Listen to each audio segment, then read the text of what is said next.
माणिकराव कोकाटेंचा राजीनामा मंजूर करण्यात आलेला आहे आणि त्यांच्या खात्यांची जबाबदारी आता अजितदादांकडे देण्यात आलेली आहे. त्याला याला काही अर्थ नाही. असल्या गोष्टींकडे मी लक्ष देतो.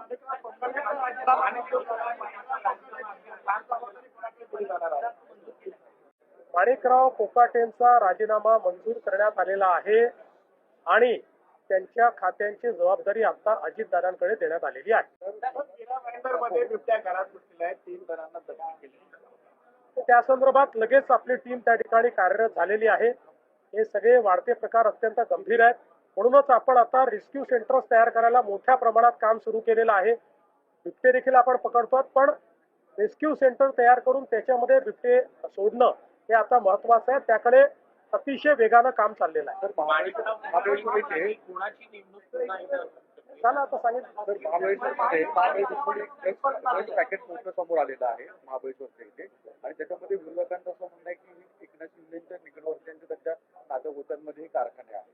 इतक्या मोठ्या प्रमाणामध्ये कोकेन महाबळेश्वर पातळीसारख्या हिल स्टेशनवर सापडलेलं कारवाई होऊन पहिल्यांदा तर मी पोलीस विभागाचं अभिनंदन करतो की हा जो काही त्या ठिकाणी धंदा चालला होता तो पूर्णपणे त्याचा पर्दाफाश करून आणि त्याच्यावर मोठी कारवाई पोलिसांनी केली आहे.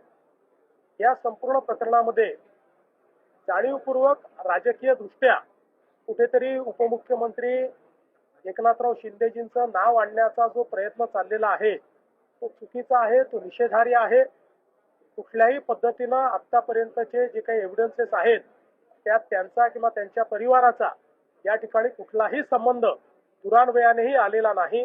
त्याच्यामुळे मला असं वाटतं की कुठेतरी दिशाभूल करून अशा पद्धतीनं बाजारानं संबंध जोडायचा हे काही योग्य नाहीये. या संदर्भात पूर्ण चौकशी आम्ही करतो.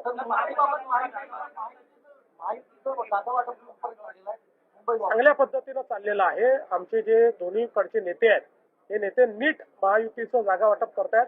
मला असं वाटतं या 2 दिवसात ते पूर्ण होऊ शकतं.